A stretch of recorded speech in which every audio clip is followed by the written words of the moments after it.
Welcome to my YouTube channel. आज हम लोग बात करने जा रहे हैं आइडियल गैस इक्वेशन की।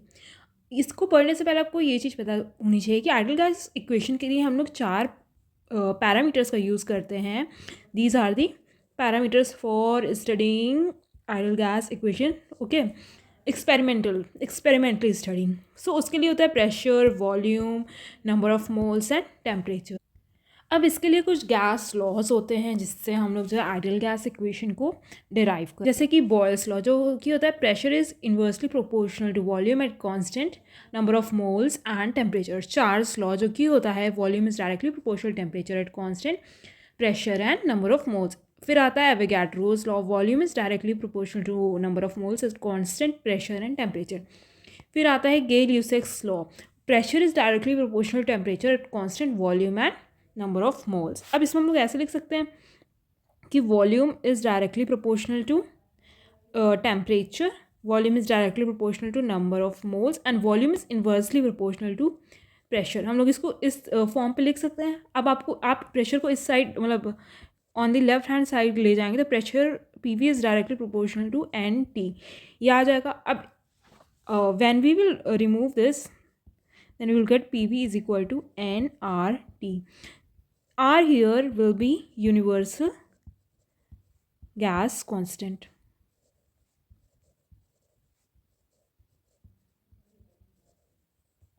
Okay, now what is the इससे आप और क्या क्या चीज़ें पता कर सकते हैं हम लोग वो भी देखेंगे। अब ये हमारी ideal gas equation P V is equal to N R T. अब इससे हम लोग को और क्या क्या चीज़ें पता चल सकती है। देखिए हम लोग इससे प्रेशर डिटरमाइन कर सकते हैं।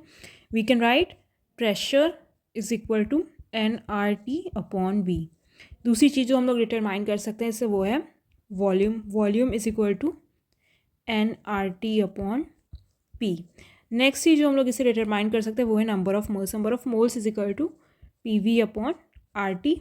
Next thing is temperature, we can write T is equal to PV upon N R. Okay, इसके अलावा हम लोग इससे क्या डिटरमाइन कर सकते हैं, डेंसिटी ऑफ गैस। अब डेंसिटी ऑफ गैस को हम लोग कैसे निकालेंगे, देखिए डेंसिटी ऑफ गैस निकालने के लिए आपको पता होना चाहिए कि डेंसिटी क्या होता है। Density is equal to mass upon volume, this is density, fine. So we know PV is equal to nRT. N can be written as mass upon molar mass RT. Fine. So from here we can write P is equal to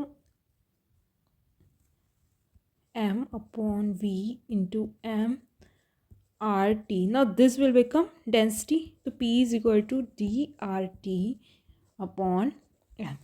That way we can also find density from here. So density will be D is equal to Pm upon RT. Fine. By that way you can also find out density of gas.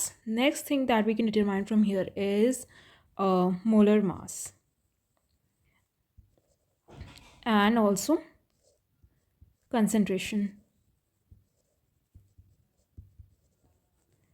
Now let's see molar mass first. For molar mass, you know, molar mass is M.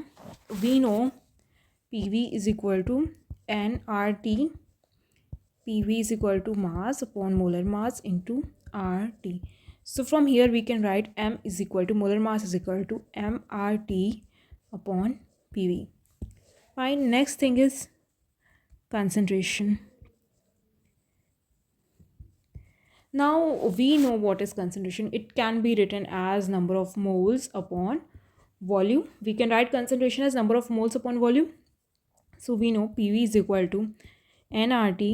So P is equal to N upon V into RT. Now this can be written as concentration, that is we will write concentration as C. So P is equal to C into RT. By that way you can also find out concentration.